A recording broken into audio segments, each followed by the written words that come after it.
So it's now 3 o'clock. So we can start continuation from the last sutta class which I gave, which was on the Satipatthana. So here we go. Namo tassa bhagavato arahato samma sambuddhassa.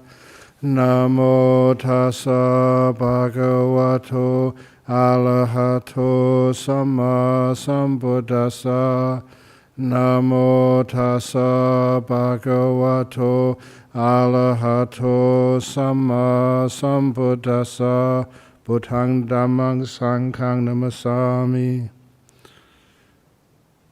So the last time, 2 weeks ago, we got as far as just the 4 postures. We started the Satipatthana Samyutta, otherwise known as the right mindfulness.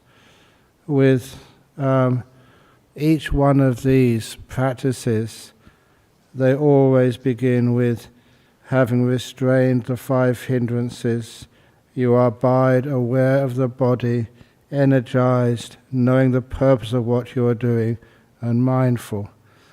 And that's only repeated at the very beginning, but applies to every one of these practices. We did that with the mindfulness of breathing. We do it again, having restrained the 5 hindrances. Abide aware of the body in these particular forms, and then energize, knowing the purpose of what you're doing, which is important. Why are you doing that? What's the purpose? What's the goal of it? And having discussed that in depth with the first of the practices, which was mindfulness of the body, then we got to the 4 postures. When walking, you are aware in the present that I am walking.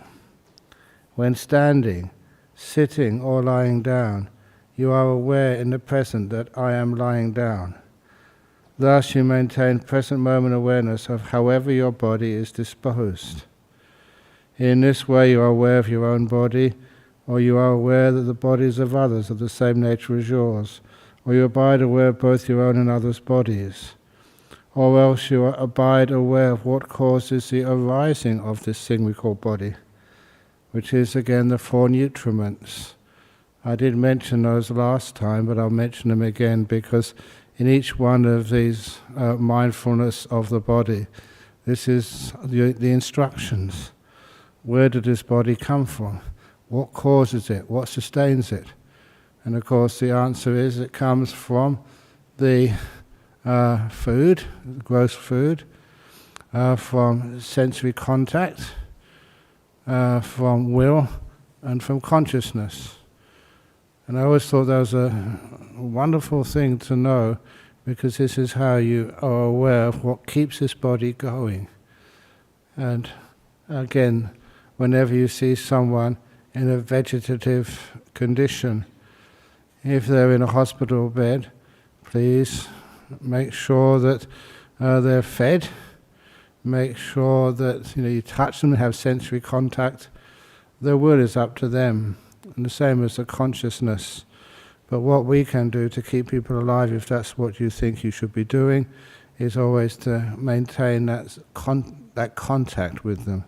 Even if they don't respond, touch them, talk to them, play music, which is especially good. Not just music which they're not aware of, or which they're not used to, and the old music which they grow up with. Anyway, you abide aware of what causes the arising of a body, or you abide aware the body will cease when the 4 nutriments cease, or you abide contemplating the body's causal nature of both arising and ceasing. Why do you do that?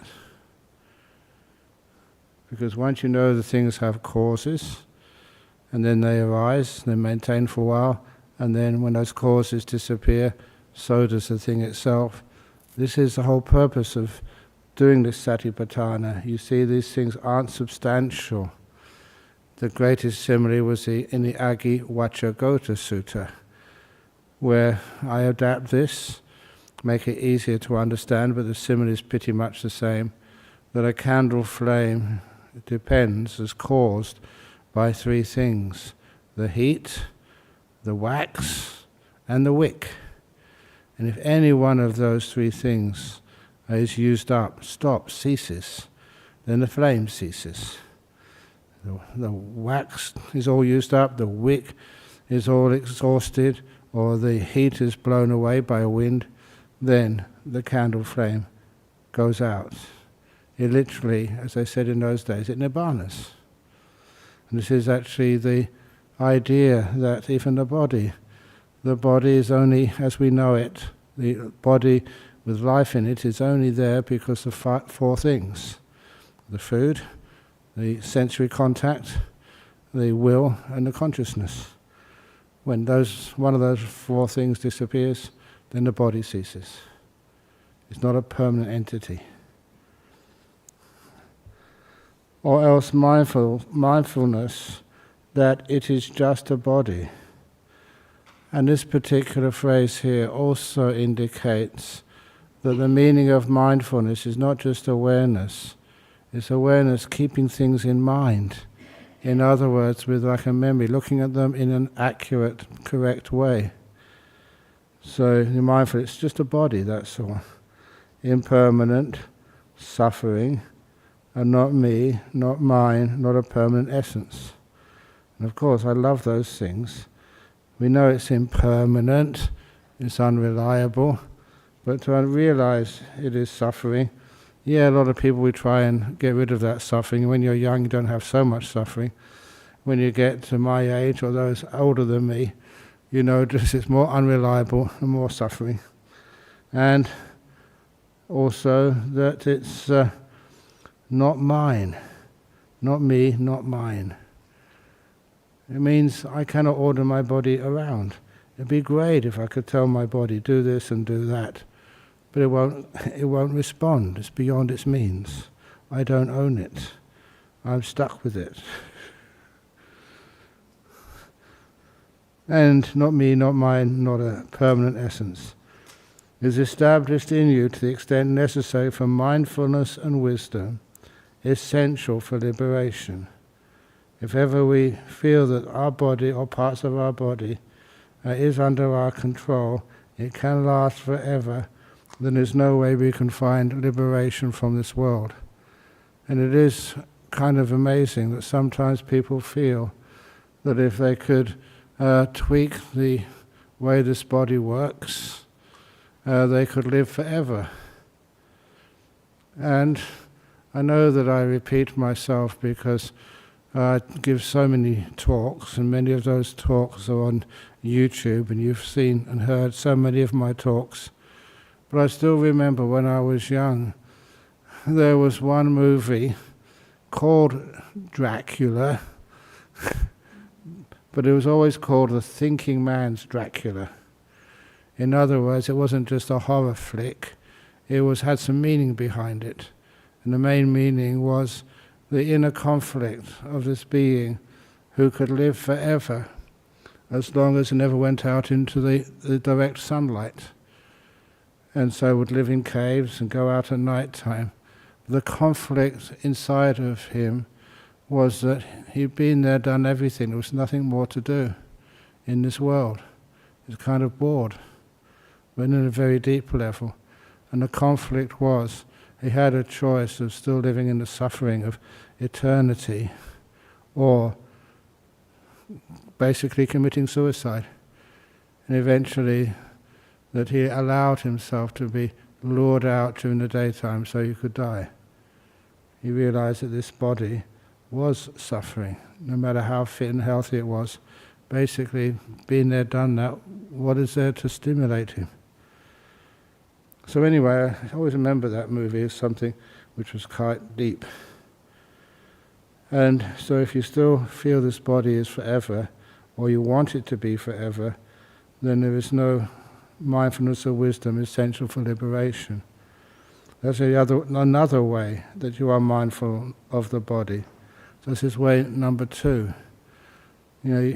Some of the talks which I have given always compared this body and you inside of it, is like being in a prison with 5 high walls. And those 5 high walls are your 5 senses, which basically define your body. The seeing, hearing, smelling, taste and touch. And when those 5 senses are there, it's like you're in a prison. You can make this prison quite peaceful, quite pleasant. That's why I adapted that simile many times. That, you've been born in that prison of the 5 senses, and then you meet another nice little person in that prison of the 5 senses. You get married. You have a few other prisoners as your children, and if you're very lucky, you work very hard. You can move into some very, very nice multiple cells in the prison with nice views, and you can have lots and lots of lovely things around you, and it can feel so comfortable, but you're still in the prison. And then one day you find a little tunnel which has been dug by this person called the Buddha, and you can go into that tunnel, and when you go into that tunnel you can escape from the 5 senses. It's a hard thing to escape from those 5 senses, because in your prison you've got a prison officer.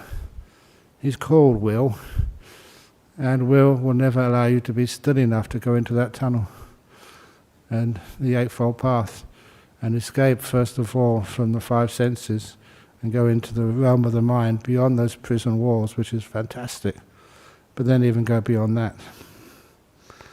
So that is some simile for the purpose of what we're doing this for. And I'll just go a little bit further. The next way of practice under the body contemplation, again still having restrained the 5 hindrances. That has to be done first in each one of these. Abide aware of the body, energized, knowing the purpose of what you are doing and mindful, and then you go to the full comprehension of the purpose, why you are doing these things. You act in full comprehension of the purpose. That's the sampajanya. For those people who are Thai, I always remember Ajahn Chah would never just talk about mindfulness, sati, would always call it satipanya, mindfulness with wisdom. And that's exactly the same meaning as sati sampajanya. And this is the sampajanya part of mindfulness. You act in full comprehension of the purpose when going forward and returning. Why are you walking? Why are you coming back? What's the purpose of that? Because sometimes people walk around aimlessly. Even if it's for exercise, great. There's a meaning behind what you are doing. You act in full comprehension of the purpose when looking ahead and looking away. Why are you using your eyes? Because otherwise people can just go looking all over the place just for stimulation, and that's not a very good purpose if you wish to practice mindfulness. When flexing and extending your limbs, when wearing your clothes and carrying things, you act in full comprehension of the purpose when regarding eating, drinking, defecating and urinating, walking, standing, sitting, sleeping, being awake, talking and keeping silent. And I'm going to point out one unusual translation. It's absolutely accurate, sleeping. Because if you ever look at some of the early translations of the Buddha's words, you will see instead of saying sleeping there, they say falling asleep. But the Pali words do not mean that. What happened here is people misunderstood what the mindfulness practice is, and they quite logically said, well, how can you be aware when you are sleeping? Because the sleep is like the opposite of awareness. So they tweaked the Pali, and they gave the word a meaning it doesn't have, saying falling asleep. There's another word used for falling asleep. The word in the Pali does mean in sleep. So how can we be mindful while we are in sleep? Of course you can't be. But what you do is you're mindful before you go to sleep. What are you sleeping for? This is the comprehension of the purpose. The purpose is what you understand before you enact that activity. What's the purpose of being awake? And the next one is great. What's the purpose of talking? It would be wonderful if people were mindful of why they are talking. And if they were, I'm sure they would talk so much less. Please don't look at me, who probably talks more than any of you, but I have a purpose for this. My purpose is to instruct you. I'm a teacher. I've got to do that. And the purpose of keeping silent, which is a beautiful way of understanding the benefits of silence. You know that sometimes you can listen to somebody, and even Venerable Sadhuvihari was talking to me today, that sometimes, I shouldn't say this, but here we go, sometimes that when someone asks you to do something, they give you some instruction, say, Prem, would you mind doing this or doing that? And what you do, you say, okay. The answer okay is a beautiful answer because it doesn't say yes, it doesn't say no, but it serves the purpose of shutting the other person up. They think you've listened, you just say okay, and then you can go on and do whatever business you're doing. So that's a wonderful skill for me. I shouldn't say that. You're going to get in trouble with your people you live with. They ask you, did you put the cat out? And say, okay. You haven't done a thing, but it's kind of acceptable. Anyway, the purpose behind all of these things and keeping silent. In this way you are aware of your own body, how your body is. You're aware that the bodies of others are the same nature as yours. You're not special, you're not different. Everybody is pretty much the same quality. Or else you abide aware of both your own and others' bodies. This phrase is in all of the parts of right mindfulness, just to make sure that people never feel that somehow that they're different than others, that they're special, they're higher, or that they're lower. And that's actually one of the great realizations which happens. And it was one of the main realizations. Very often, when people would come to the Buddha and inform him that they had broken through the final stage, that they were fully enlightened arahats, they were called, they would never say, I am now an arahat. No one would ever say that. What they would say was that one who is fully enlightened never claims to be better, worse, or the same as anybody else. That whole judgment thing has disappeared from them. They're not there. So they can't say they're better, they can't say they're worse, they can't even say they're the same. They're none of those. So you can see here, it's not about being better than anybody else. Just everybody, if they're not enlightened, you may be able to judge, or this person, that person, whatever, but really, there's no one there. So you abide aware of what causes the arising of the body, the four nutriments. So you abide aware the body will cease when the four nutriments cease. In other words, it's not yours, it's not dependable, it's going to one day disappear totally. Or you abide contemplating the body's causal nature, both arising and ceasing. That's sometimes one of the reasons why that people who can recall their previous lives, and if you recall your previous lives through deep meditation, it's always the case that you have no hindrances at that time, so no doubt, and you know for sure that that was you. And that gives you this great data, information. You've been in other bodies before, not the one you have now, but maybe different gender, different race, different, all sorts of stuff. And that shows you very clearly this body you're in now is certainly not you. You're not defined by the body, you're limited by the body. but not defined by it. Or else mindfulness is just a body, impermanent, suffering, and not me, not mine, not a permanent essence, is established in you to the extent necessary for mindfulness and wisdom, essential for liberation. And you abide independent, not clinging to anything in this world. This is another way that you are mindful of the body. Or we get the bodily parts, another way of looking at the body, looking at bit by bit. Now we used to chant this, and when we chanted this, in monasteries, we used to chant the 30, what was it? How many? Oh, you know my tricks, don't you? Everybody calls it 32 parts of the body. But actually, if you count the ones which the Buddha listed, it's only 31 parts of the body. I was waiting for one of you to say 32 so I could say no. And the 32nd part of the body was added later, and that was actually the brain. I think that's one of the reasons why Buddhism was such a wise religion, because it didn't have the brain. But it added it afterwards.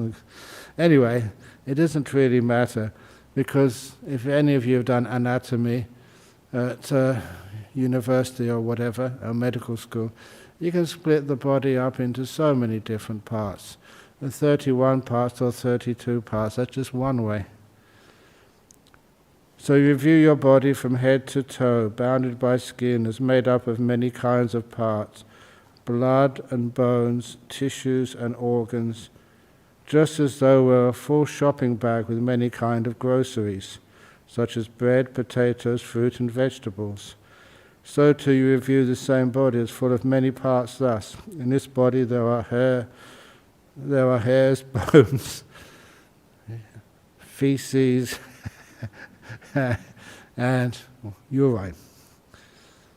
I put that one in there because sometimes that's how people call it, in real life.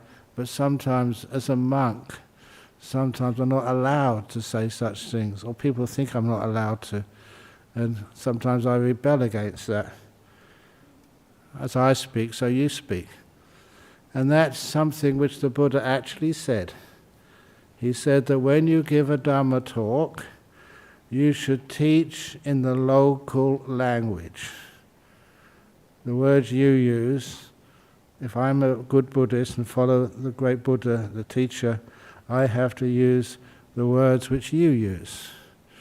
At least most of you use anyway. That is another way that you are mindful of the body.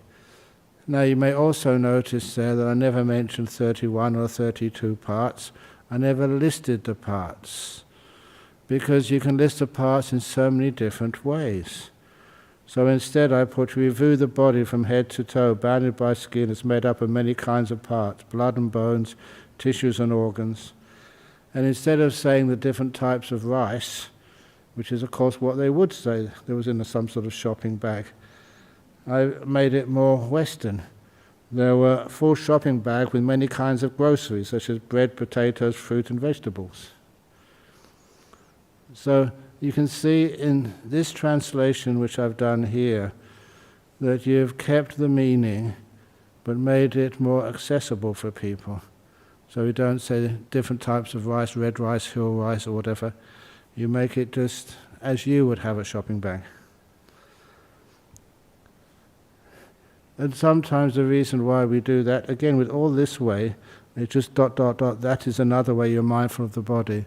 You review that body as your body is made of those parts, my body is made of the parts, all bodies are the same that way. It's just a body, that's all. It's made up of stuff.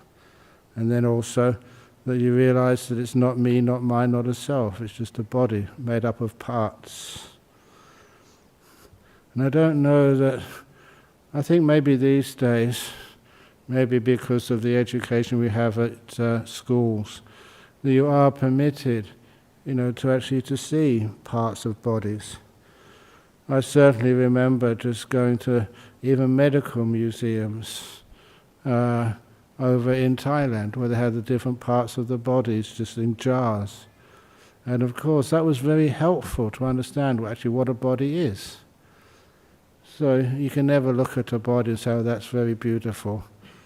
Somebody sent me an article about, because I mentioned in one of my talks that one of these so-called beautiful film actresses, Sarah Jessica Parker, who was photographed reading my book, Opening the Door of Your Heart, in a coffee shop somewhere in New York. And then apparently, that was many years ago, she's much older now, and they sent a photograph of her now. And it really is an old lady now. Is she? Was she a young lady? Was that you, Cherry, who sent me that? No, okay. I forget who actually sent it to me, but it was useful. You could see a person who was supposed to be a highly attractive film actress many years ago, but today, she would, if she came in here today, you would look at her and just an old woman. Which is the real Sarah Jessica Parker? It's nice to be able to see that the body which you look at and you identify with, is that really who you are? And why is it the face which is so important? Why is it when you go to airports, they take a picture of your face and compare it to their records to find out if that really is you? Why a face? Why not your toes? Well, I'm sure that if you were an expert on toes, everybody's toes would be unique. But anyway, the face. And also, I remember just reading in an article that there were so many wealthy women were going over to South Korea, to Seoul, to get face transplants or something, cosmetic surgery. And they had a great difficulty. They could get into the country, they had all their visas, but when they went out of the country, they could not be recognized. And they were in big trouble. You don't exist. Who are you? Are you some sort of migrant or spy or something? Not that any of you would go to facial surgery to South Korea, but if you did, then be careful. Or you review your body by way of elements thus. In this body there is the earth element, water element, fire element and air element. It's just looking at the body in a different way. That's all it is. Another way you're mindful of the body. Or we now get to the 9 charnel ground contemplations. And you've got to be careful with this one, because sometimes people read this and think they have to do this, and sometimes it's very hard to find bodies decomposing in nature, human bodies, because we're not accepting of the decay of a human body. So sometimes, I know in the forest, some people have used kangaroo bodies. Kangaroos who have either got hit by a car, or kangaroos who have, especially the male kangaroos, had a fight. And most of the fights between the male kangaroos are fights to the death. There's only a certain amount of females, and the males have to be dominant. So they fight with each other, and this one usually just has to die. And anyway, that sometimes the monks know where that corpse is, and they just go every day to have a look to see how it just decays. You have to be careful there, because sometimes if you don't get the natural sort of decaying body, they get photographs of it. And I told them, look, there's a lot of people, if you had a photograph book like that and somebody saw you, they'd think you're really weird and of gross photographs. But nevertheless, it does show you just what the nature of this human body is. It can be strong and healthy and handsome or beautiful, but then after a while it just fades away. And this is how, in those days, when many of those bodies were thrown into the charnel grounds and left to rot. You see a corpse thrown aside in the charnel ground up to 3 days old, bloated, livid, oozing matter. You reflect that your own body is of the same nature. It may become like that. It's not exempt from that fate. Or you see a corpse thrown aside in the charnel ground being devoured by birds, animals, or maggots. You reflect that your own body is of the same nature. It may become like that. It is not exempt from that fate. Or you see a corpse thrown aside in the charnel ground, a skeleton with flesh and blood held together with sinews, flesh of the skeleton smeared with blood, a skeleton without flesh and blood held together with sinews, disconnected bones scattered in all directions, bones bleached white, the colour of shells, bones heaped up, bones more than a year old, rotted and crumbled to dust. Then you reflect your own body is of the same nature. It may become like that. It's not exempt from that fate. So what's the purpose of that? Remember, in each one of these, we are mindful, aware that our body, other people's body, are of the same nature, and that we do this to realize that this body is not me, not mine, not a self. This is its real nature. So you make the best use of it when it's healthy and fit and able to do stuff. In this way you are aware of your own body, or you are aware of the bodies of others of the same nature as yours, or you abide aware of both your own and others' bodies, or else you abide aware of what causes the arising of the body, the 4 nutriments, or you abide aware that the body is of the nature to cease, when the 4 nutriments cease, or you abide contemplating the body's causal nature of both arising and ceasing. Or else a mindfulness that is just a body, impermanent, suffering, and not me, not mine, and not a permanent essence, is established in you to the extent necessary for mindfulness and wisdom, essential for liberation. And you abide independent, not clinging to anything in the world. That is another way that you are mindful of the body. And interestingly, in this particular sutta, they have the benefits, and actually it's in another sutta close by, the benefits of mindfulness of the body. If you practice mindfulness of the body, what happens? You overcome delight and discontent. Sometimes many of our things we delight in are like bodily things, and discontent, a lot of it is a bodily discontent. Somebody calls you stupid, somebody calls you fat, somebody calls you ugly. Or you see your own body getting fat, getting ugly. I don't know about you, but I know that I never knew the day when I woke up and I looked at myself in the mirror and thought I was fat.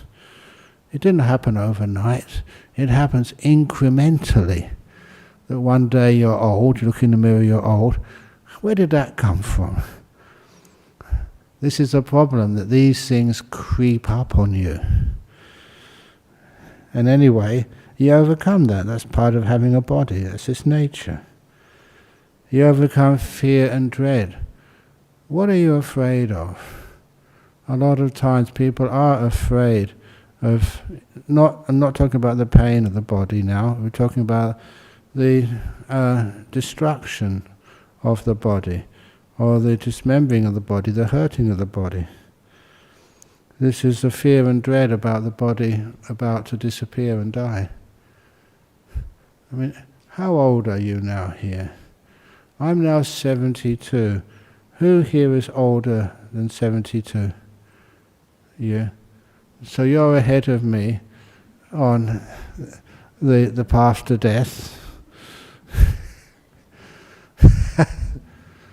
I know that many, I shouldn't say that, I've already started. I said this at lunchtime to the Thai people. I always said that 72 as a monk, that should be old enough to retire. But then my argument totally fell apart when somebody told me that a couple of days ago it was the birthday of Bhante Gunaratana over in United States on the East Coast. He's now 96. And he's still out there teaching, and giving amazing talks, and he's 96. That's really unfair. But didn't you say it's all about attitude? quite likely, yes. But it's not my attitude, it's your attitude. No. Yeah, of course I did say that. But then just seeing just how old he was, that's it. And he's still very active and teaches so much. He really gives himself an amazing monk. But he's only one. Yeah, he's not teaching so much these days, honestly. Every week. Are you sure it's not the same talk? Well, it's actually I'm the same already. The same jokes. Okay, yeah, okay. Oh my goodness. Okay, so anyway, I'll be here in a couple of weeks' time when I get back from Penang. So, no hope for me. You'll still hear, hopefully, some new jokes next time. Anyway, you overcome the fear and dread when you realize it's just a body. You bear cold and heat, hunger and thirst. I know the cold and heat certainly because I recently came in from London and it was 6 degrees there. When I landed in Perth, it was 40. That's a lot to bear, 34 degrees different for me in one day, a day and a half. Hunger and thirst. Hunger's not a problem. Thirst is amazing. That just maybe because I was in time with Ajahn Chah, sometimes he'd make you sit in meditation for hours and you didn't have any water, but you've survived. And you lost that fear of being thirsty, lost that fear of heat or not having much in your tummy. And contact with flies, mosquito, ticks, wind and sun and creeping things. How you bear that? Of course, I think you know that story about mosquitoes. That was very hard in those early years because I was born in London. They don't have mosquitoes in London. And so when you were stuck in the forests and there were so many mosquitoes around and there was no mosquito repellent, there was no nothing, no mosquito, there was mosquito nets, we weren't allowed to use them when we were meditating, and no mosquito screens, and that was very tough. But one thing which I did learn about mosquitoes, and flies as well, if you don't worry about them, if you are calm and peaceful, then your metabolism reduces, goes down, which means you don't emit so much carbon dioxide from your pores, which means the mosquitoes, they can't find you. And that was kind of incredible. If you thought about them, worried about them, they'd swarm all over you, many at a time, 60 or 70 at a time. But when you just went very peaceful and quiet, I mean, in your mind, you did your meditation properly, then you come out of your meditation, you couldn't see any mosquito bites on your arms or on your head or anywhere. And I thought there was something magical about meditation, about stillness, the samadhi, but it was just the effect of lowering your metabolism, that the flies and mosquitoes, you could bear them because they couldn't find you. You endure unwelcome words and arisen bodily feelings that are painful and menacing to life. And a lot of time I think that's true what you said, I said, that it's reactions to them, the attitudes to these pains, that has a huge amount to say about how you survive or you don't survive them. There's something, I'm sure there's many GPs here, doctors, but anyway, one GP which we came to visit us when we were just learning how to teach kids in a school, and he always told me, he said, it's maybe not a good thing to repeat here, but this is what he said, that if any of the kids in your class have some sort of accident, they spill acid all over them, or they cut themselves, or there's a big accident there, always lie. He said, look at their wound, and if you think you're going to faint, just tell them, no, that's okay, that's not a serious wound. Because he was saying that the reaction to a wound or some sort of physical problem, such as acid on you in the chemistry lab, it's a reaction which causes the panic, the fear, and it's the fear which usually kills a person. Reassuring them, saying, you're going to be fine, you're going to be okay, was actually, often he said, would save their life. Anyway, I'm not quite sure if I could do that. The honesty is just a bit too important for me. Anyway, so you overcome fear and dread, you bear cold, heat, hunger, thirst, contact with flies, mosquitoes, ticks, wind, the sun, creeping things. You endure unwelcome words and arisen bodily feelings that are painful and menacing to life.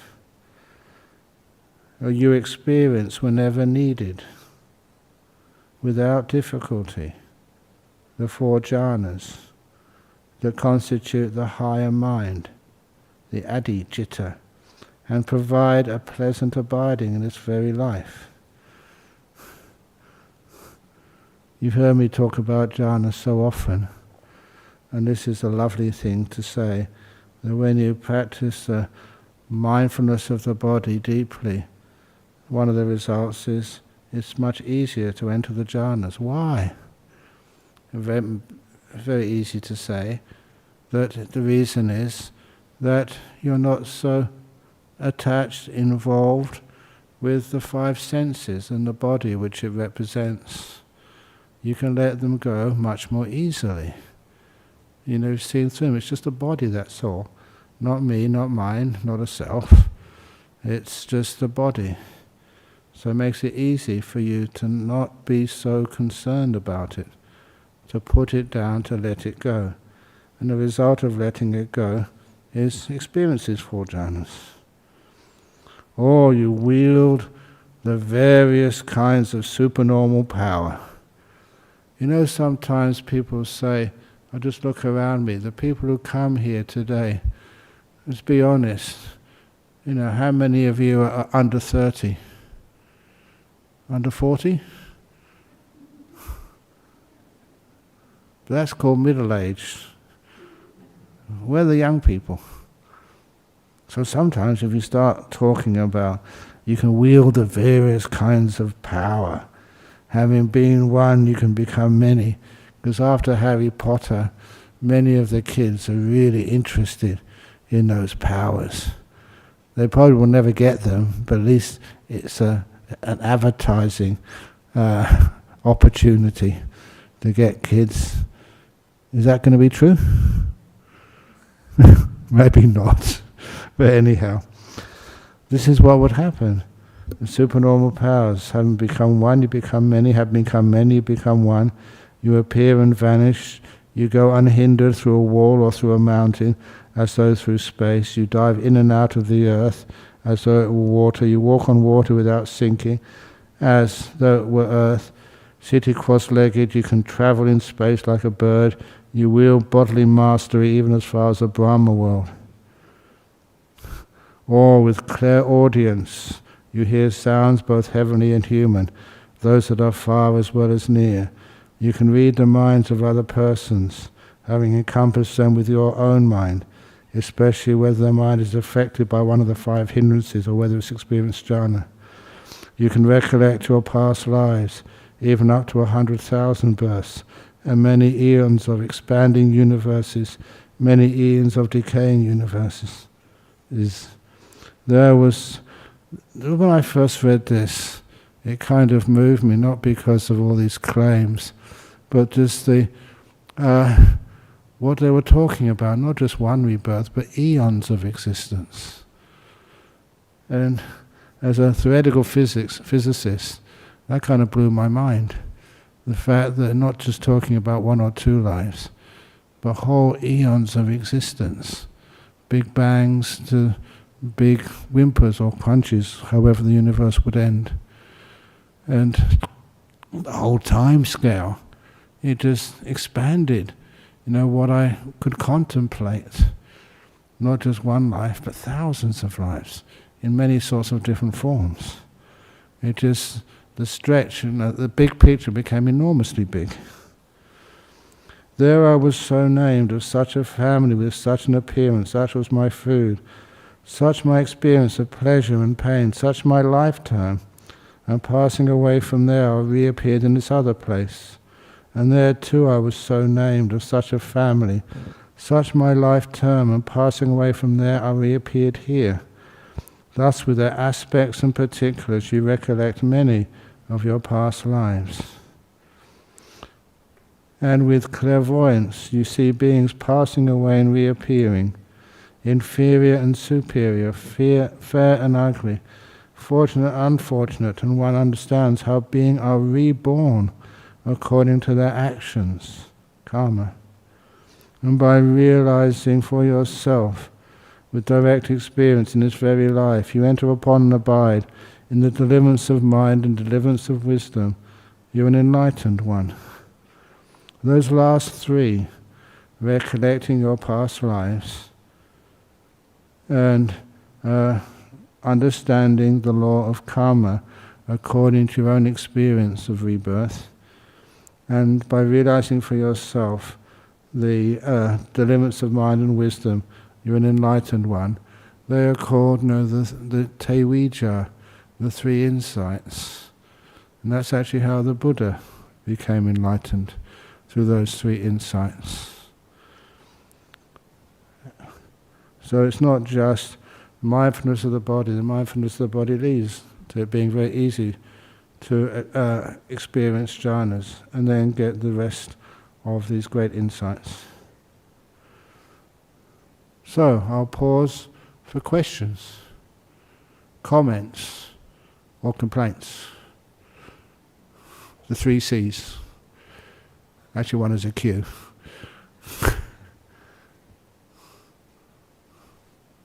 Goodness. Are you all bamboozled?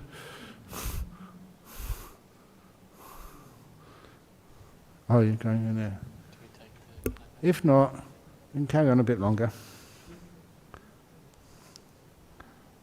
Yes. Yeah.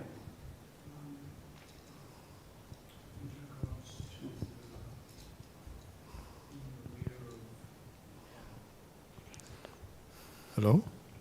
Yes. With regards to being aware of your own body and the body of others,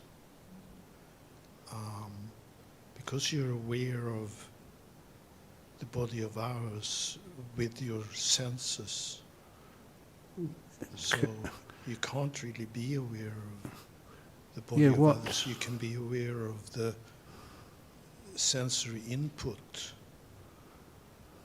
that represents the bodies of others. It is the insight you get from the awareness you have of others that they are the same as you. That they are in their usual characteristics no different from you. Yeah. So it doesn't matter who they happen to be, what diseases they may have, what limitations they have. Just their health, their fame, their misfortune, whatever it is they have, you see that they're in essence the same as you.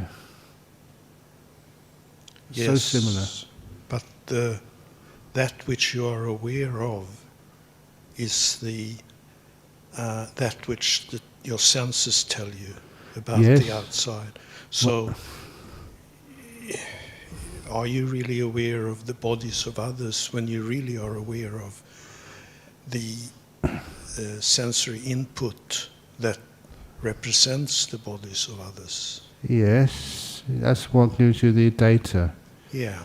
And from that data, that's where you get the insight. The seeing that everything is leading you to see with a great deal of clarity that they may look different, may be taller, they may be different gender, but they're basically the same characteristics. That even them, they're not a self, they don't own their body, that their body is of a causal nature, it will disappear. You make the call the insights based on that seeing, that hearing, that smelling, tasting, touching. From that experience you develop the insights of a similarity, especially never believing or never getting any evidence to actually to say this is like a supreme being, or this is an eternal being, or this is something which is so different than anybody else. To see the similarities. So you gain the evidence, the data, from your sensory experience. But then you use your mental abilities to see the commonalities. Interesting, thank you. Okay. Another question? There's a few questions here. Maybe I'll do one or two, and then we'll see.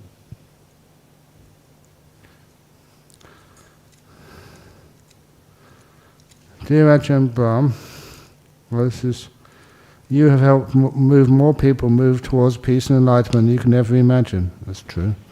I can't imagine that at all. But anyway, I am thousands of miles away where Buddhism doesn't exist, but I found you, I'm so grateful. Thank you. Gloria. Sometimes when I learn the sutta, I feel like I'm not able to connect it to my meditation. How to connect the two? I've already been talking about how to connect those two. You see the nature of your body. You know, when I do meditation and I give guided meditation, I start with body meditation. You know, just knowing my body and just knowing how to relax it, knowing how to make it peaceful. And then when the body is peaceful, then it's so easy to let it go. And once it's let go, then these other things can happen. And it's also, I know if a body is sick or injured or something, you just realize that these are just the nature of the body to be sick, and it's the same as every other body. And so that means, I know it's just this body, it's just doing what the body does. And so you don't have any fear or any sort of any problem with sickness or with old age or even with death. So if you keep focusing on the sutta and you also do your meditation, the two together will strengthen the insights which are said here. And what is this body anyway? It's just this phenomena which is caused by food and by sensory contact, by will and by consciousness. I'll do another question and I'll just carry on arising and passing away, which I thought was a very interesting passage which is coming next. Dear Ajahn, what makes psychic powers possible? Is it because everything is mind-made?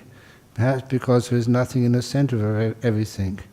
Is mind reading possible from a distance? Thank you. It's again very rare to witness things like psychic powers. Now mind reading is probably the most common of those psychic powers which you see, and I can be honest with you, that was one of the first things which I saw from an Ajahn Chah. I've told the story before, but it was something which, made me realize that this fellow had some amazing meditation.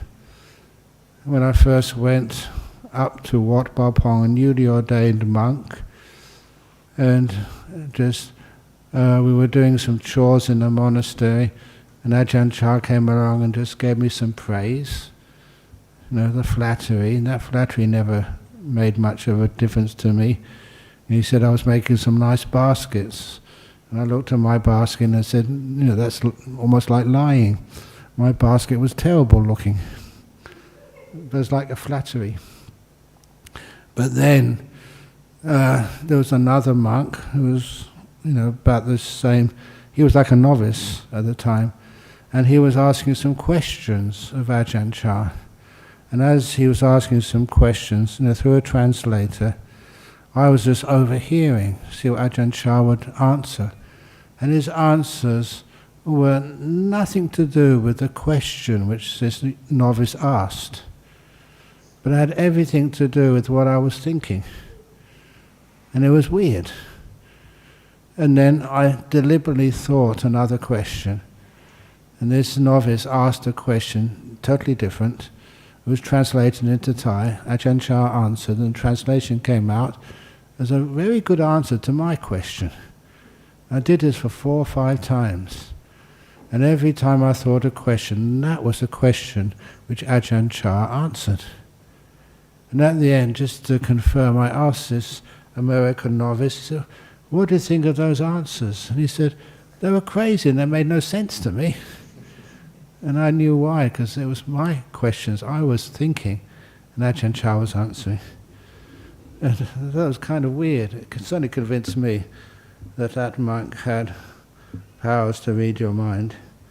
But be careful, if any of you manages to actually to experience such things, I would not encourage it.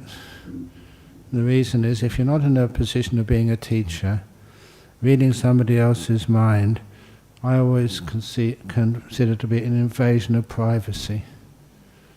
It's a kind of immoral. If you give me permission, fine, or give someone permission, fine.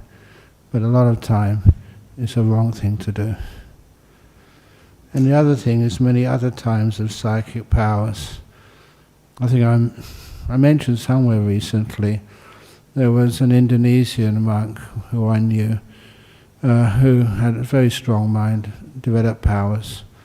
And one of the things he did one day, this was in Wat Bawon in Bangkok, he had a meditation class once a week, and one of my friends I knew very well, that she went to that class, and in the middle of the meditation class, she opened her eyes because she thought that something weird was happening, like the electricity in the air sort of thing.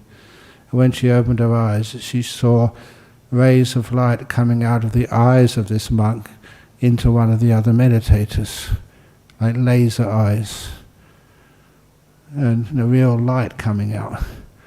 She freaked out. She got up and left and never went back again.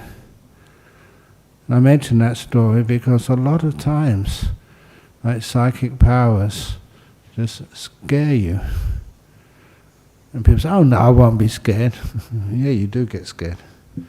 So that's one of the reasons why it's very rare to actually to show such things. And why does it happen? That's, I think, is again because the primacy of the mind. Things are mind-made, and the mind is the most important part of this world. And it's not so developed, nowhere near enough. Okay, I'm going to go back to the sutta now. Just the arising and passing away, the rise and fall. Is that paragraph up there? Oh, good. And the reason which I mention this is because, again, when it was first pointed out to me, that you have like this Satipatthana Samyutta, which is basically the majority of this right mindfulness. But there's also a whole Samyutta chapter on Satipatthana. And there you got some amazing sort of little insights into how to read that Satipatthana Sutta. And this is the Satipatthana Sutta, Satipatthana Samyutta, Sutta number 42. When it says in each one of these Samyuttas that each one of these Satipatthanas, you abide aware of what causes the arising of the body, or this Vedana experience, or chitta, or conscious, or mind objects. You abide aware of what causes the arising, abide aware of what causes the ceasing, abide what causes the arising and the ceasing. And sometimes that people interpret that as just seeing things rise and fall. And that's not what the Buddha meant. This is how the Buddha described it in the Satipatthana Samyutta, Sutta 42. I will teach you the origination and the passing away of the four focuses of mindfulness. This is what they say, know the rising and the falling. It's not quite rise and fall. Number one, supported by the four nutriments, there is the origination and continuance of the body.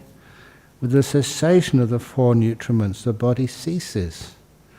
The four nutriments are food, 6 sense contacts, will, and consciousness, is. Not just one consciousness, but the consciousnesses. That's what it means when they say rise and fall of the body. Why it rises, why it continues, why it disappears, why it ceases. Not just seeing it happening, but understand why. Supported by the 6 sense contacts, there is the origination of experience, the Vedana. With the cessation of the 6 sense contacts, experience ceases. So seeing Vedana come and go, that's not what the Buddha meant. It's understanding why you need the 6 sense contacts to have Vedana. And when the 6 sense contacts stop, Vedana stops. And the next one is very powerful and for some monks controversial. But this is what the Buddha actually said. You can check it out for yourself in the Satipatthana Samyutta 42. Supported by nama rupa, what I often call the objects of consciousness. That's an abbreviation. If you want to find out nama rupa, the whole lot of nama rupa, you can find that out. But nama rupa is a thing. With the supported by nama rupa, there is the origination of the citta. This is like the mind consciousness. It doesn't exist by itself. With the cessation of nama rupa, the citta ceases. This mind is not a permanent essence. It's not always there. It comes and goes. It's supported by this thing we call nama rupa. And supported by attention, there is the origination of mind objects. With the cessation of attention, mind objects cease.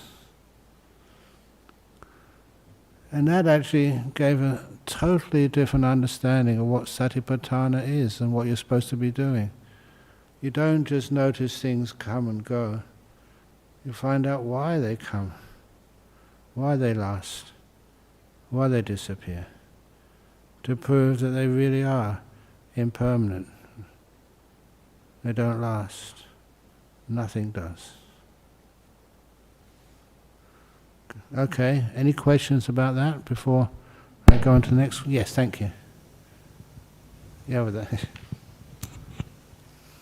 So in that nama rupa, so when the body ceases, the mind ceases as well. So which means like in a typical death, the mind ceases as well.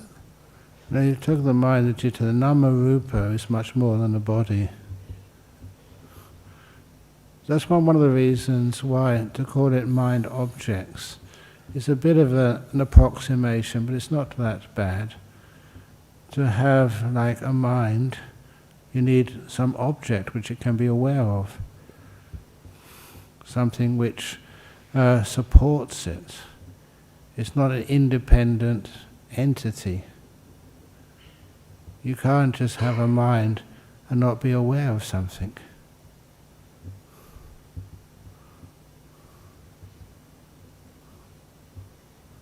Does it make sense? So in that case, when the 5 senses are not... Yeah, the 5 senses are gone, yeah. So once that is there, if you are not aware of the 5 senses probably in deep meditation, so that does that mind... Then mind has its own objects. But in a deep meditation you're certainly aware of things. Each of the jhanas, for example, it does just have its object of awareness. Sorry, what would be that object then? It's the different forms of bliss. It's a joy, a happiness, which is free, a first jhana, free from the five senses. There's a sense of being let out of jail. You're free. And that's a bliss. It's something you know, you experience. It's a Vedana from the mind. It's a citta sankhara. And the second jhana is the bliss of stillness. That's what you're aware of. If you come out afterwards, you were certainly very aware. The mind was there, but what you were aware of.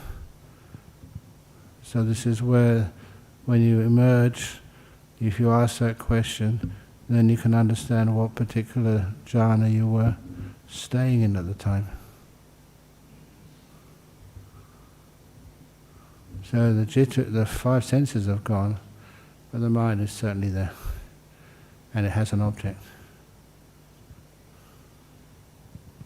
You are aware of something. Is that clear? Yes. Okay.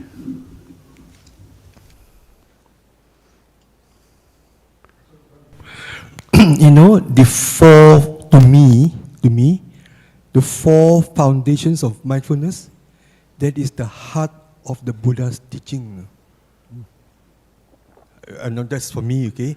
When I come to Buddhism, I go round, and now what, So it is these four foundations that gives me the understanding, how my mind works and all these things.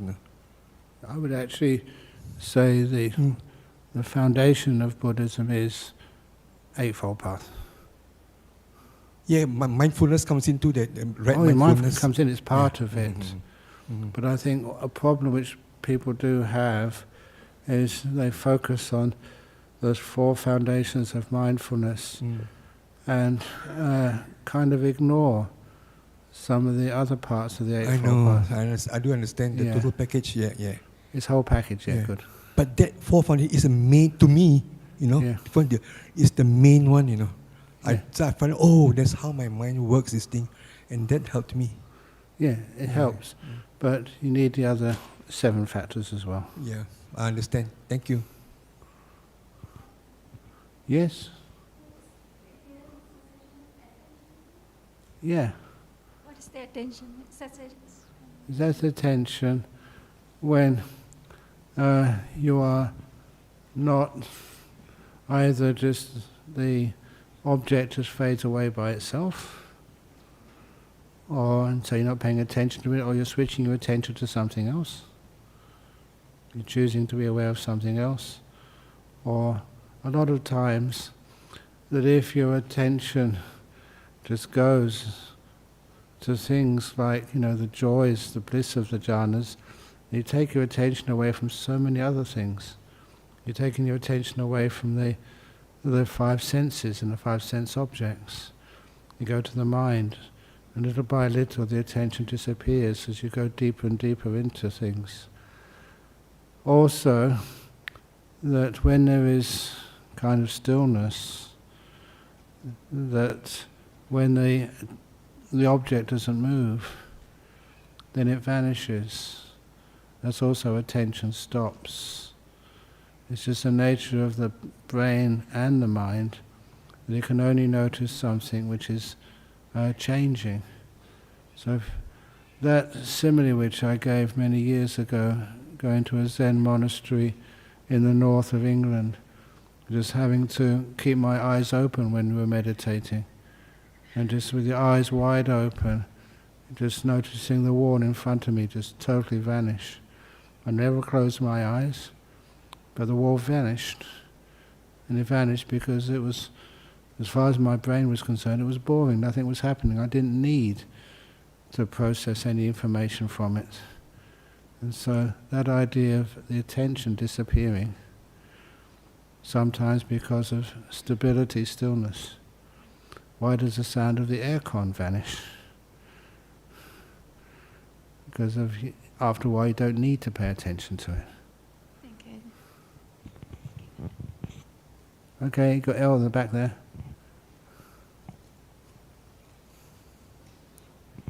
Thank you, Ajahn.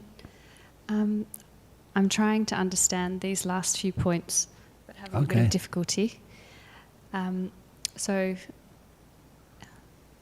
thanks, Chamari. If the mind ceases when the objects of consciousness cease. Yes. So, say if our attention is focused in or concentrates in, and then the peripheral things disappear and the body disappears, etc., and we just are aware of the bliss, as you're saying. If then that mind object ceases, it says the mind ceases, so what is left at that point? Okay, the whole process of the mind ceasing, that is described by the immaterial states. And it's sometimes the translations can be a little bit deceiving. Sometimes they started the infinity of, or the unbounded space, or infinity of consciousness, nothingness, neither perception nor non-perception. Sometimes the word is ananta, basically undescribed. Unbounded is not a bad word, simply because it means, the an means without, and anta means just what describes and bounds things. So it becomes like space stops any meaning anymore.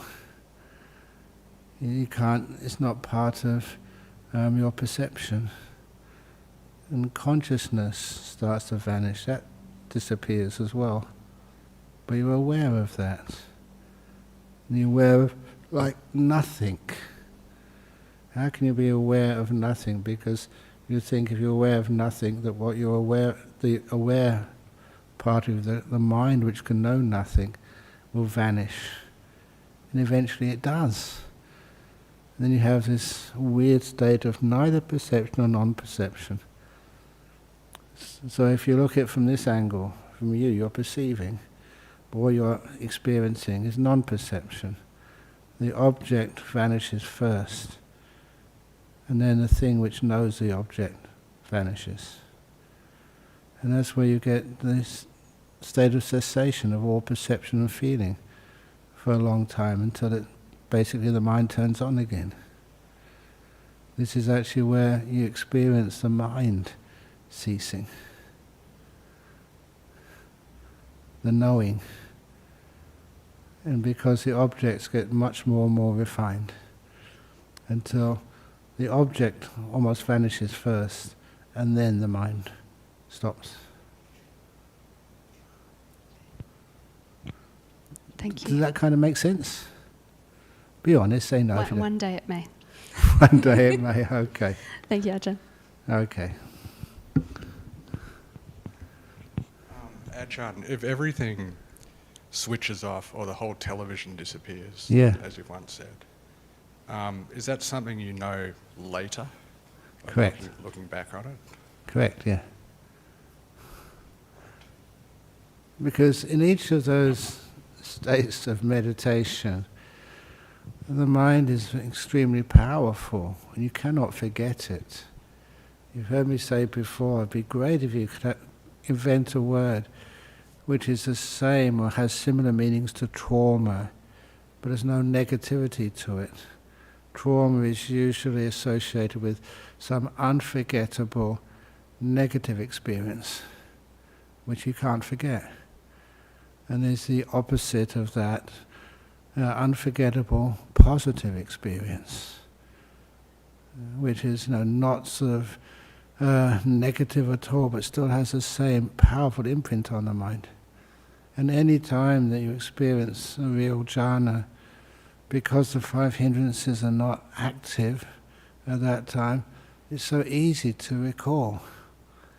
You can't work it out at that time, because the mind cannot move backwards and forwards while you're actually experiencing that jhana. but it leaves a very strong imprint on the mind. So when you come out afterwards, that's when you can kind of analyze it. You can know what was there, what was not there. And that's the time when you can work out the data which you've just experienced. 5 hindrances are usually still gone, and work out what it really means. And as you go even deeper, you find more and more things vanishing. It's like the art of disappearance. All the objects start to vanish, and then so does that type of consciousness. The mind consciousness starts to get much, much more refined. And as it gets more refined, there's many of the concepts which it uses to define the world and consciousness itself start to vanish. And that's actually where you can start to see, because the objects disappear, that particular aspect of the mind vanishes too. And this is actually what happens. But you can only remember that after you come out.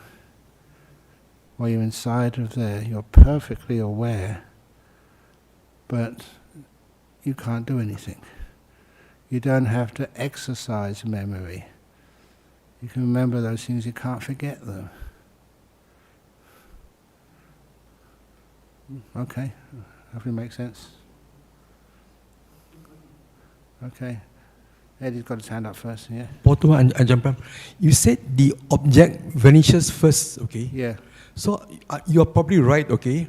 But don't you think you have to also bear in mind that mind too, your mind is holding to the object, you know, okay?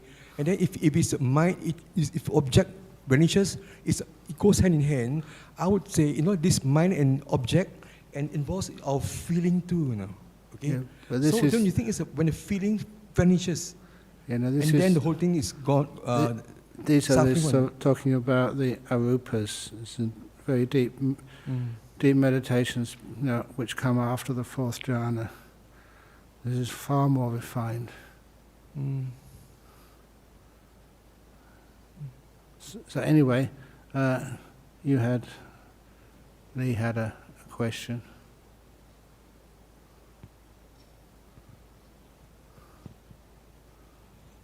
So Ajahn, when you enter a deep state of meditation and your mind ceases, is that like entering an immaterial realm?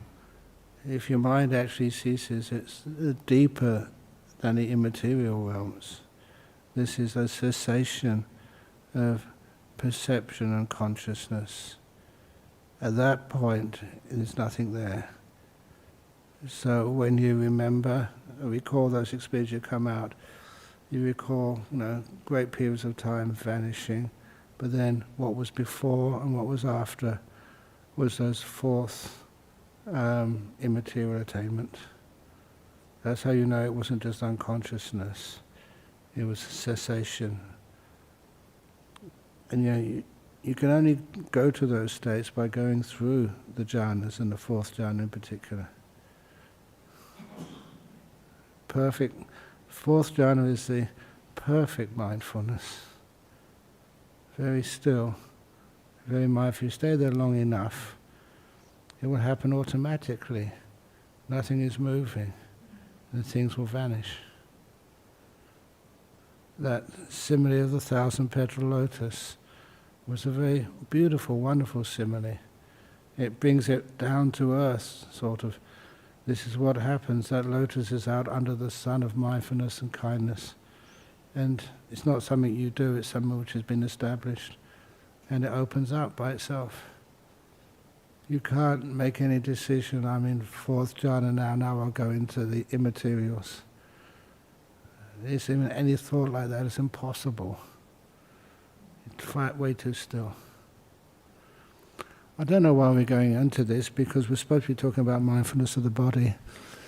But nevertheless, I'm very happy to talk about this.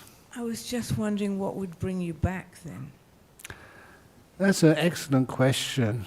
And the only thing is because of just like karma. You don't bring it back. You can't say, I'm going to come back. It's just the karma. The body is still viable. You don't have to be. No, you don't. Oh, my goodness, no. These are amazing states. Anybody who's got anything close to that, not any fear at all, you just be dancing down the street, whether you can dance or not. It just gives you a taste of just what this meditation can do. And just how incredible it is, accessing the mind and allowing the mind to cease. It's really cool.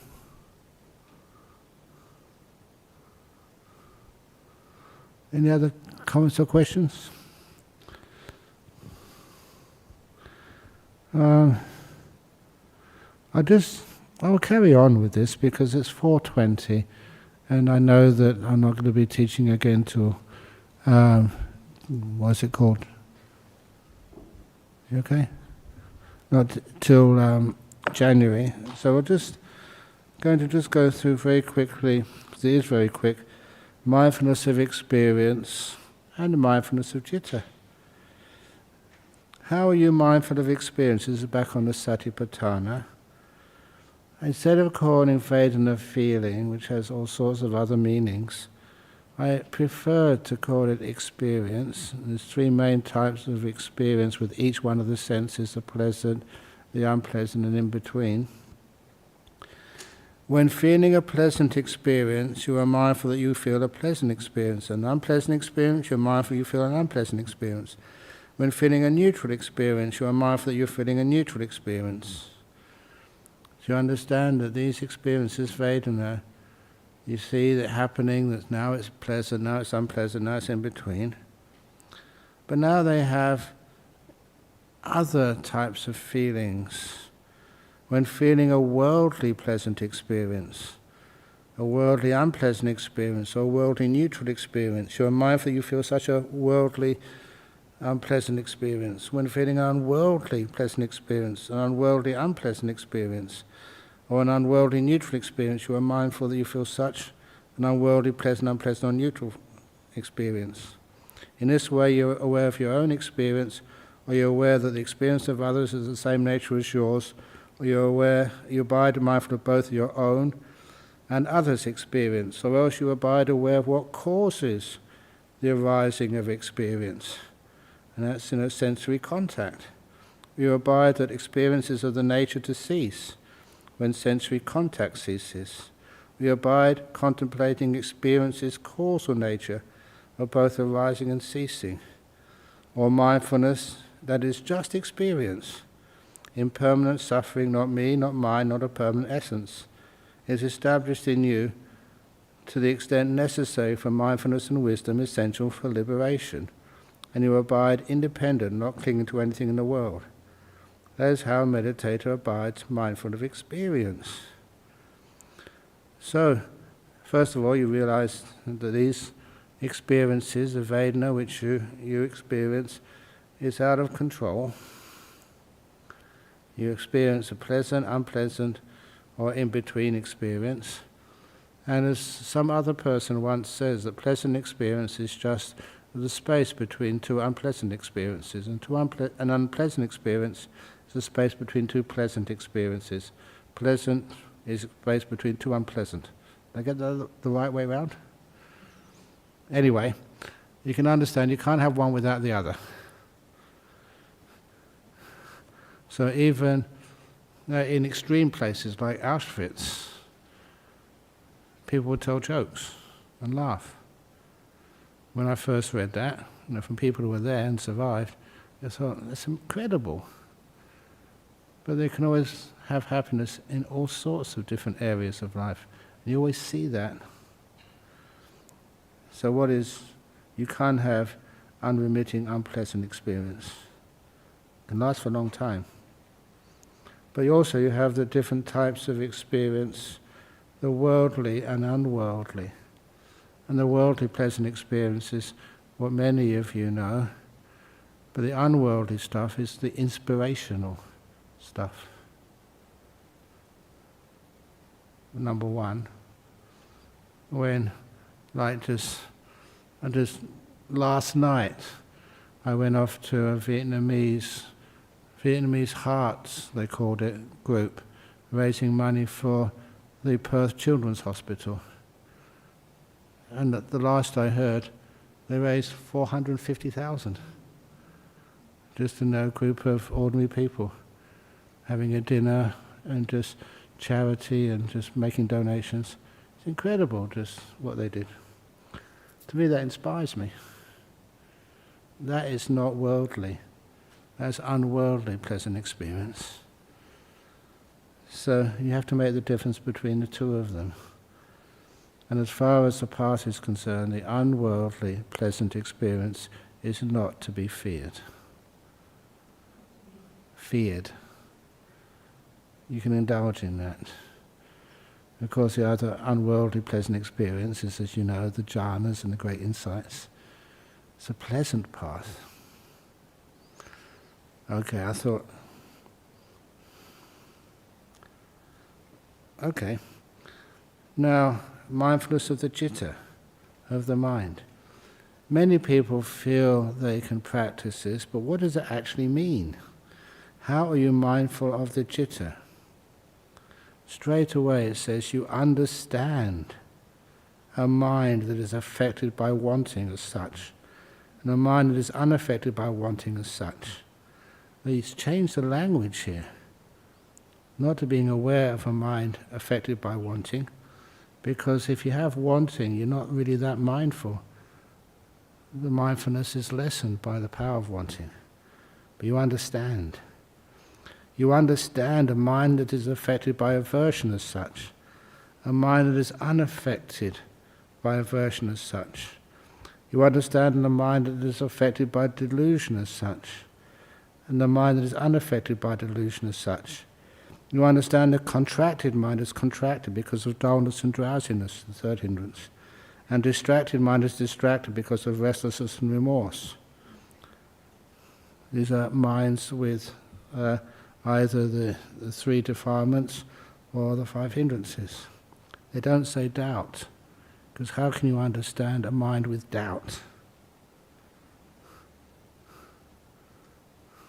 The doubt stops you. You understand an exalted mind, a surpassed mind, a still mind, and a liberated mind. And they all refer to a mind in jhana as such. And an unexalted, unsurpassed, not still, and not liberated mind, those are minds not in jhana as such. In other words, if you're going to be practicing the third satipatthana, you have to have the experience of jhanas. Otherwise you can't complete this. It actually says that. You understand the exalted mind as such, and an unexalted mind as such, a mind in jhana, a mind not in jhana. In this way you're aware of your own mind, you're aware that others' minds, jittas, are the same as yours, or you abide aware of both your own and others' jittas. Or else you abide aware of what causes the arising of the citta. It's namarupa. Or you abide aware the citta is of the nature to cease, when namarupa cease. Or you abide contemplating the citta's causal nature of both arising and ceasing. Or else mindfulness, it is just citta, impermanent, suffering, and not me, mine, not a permanent essence, is established in you to the extent necessary for mindfulness and wisdom, necessary or essential to liberation, and you abide independent, not clinging to anything in the world. This is how you are mindful of the mind.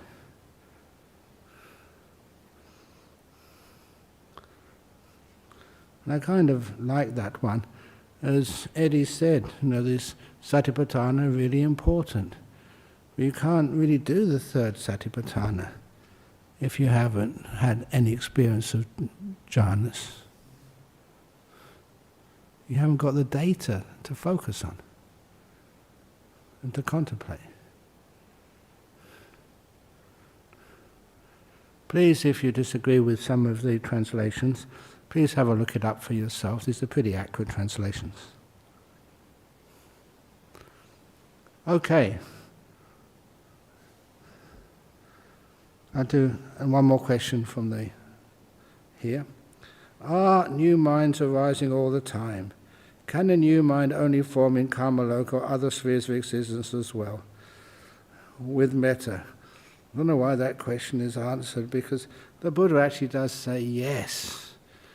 It's only in 2 suttas that you have some things are developing consciousness, even in things like plants. But they haven't fully developed their 5 khandhas yet, but it's a possibility to do so. Oh my goodness, I've got more questions keep coming up. Please no more questions, got to go in a moment. Does a modern life and its practices of hair colour, makeup and the focus of trying to stay and look young go against the practice of mindfulness? Yeah, okay. That's why, see if you can find a photo of Sarah Jessica Parker. Maybe it's because she read my book that she doesn't wear makeup anymore. But anyway, why don't you accept aging as a process? As civilization advances in collapse, how does one remain still amongst the storm? Just try and learn how to live simply, learn how to live kindly, and civilization advances in collapse. And a lot of time people were saying that, and sometimes I've been old enough now, I've seen many times people thinking that doomsday is coming next week, and it never did. So who knows? Certainly I know that, actually it's true, I won't be here next week, but I will be here before the end of the year on Ajahn Brahm's New Year's Eve party. So I'm sure it won't collapse yet. You've got a few days to go.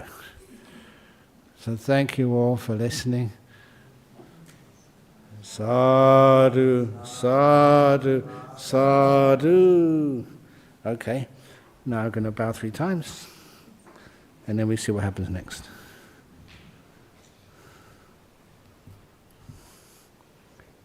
There for a while.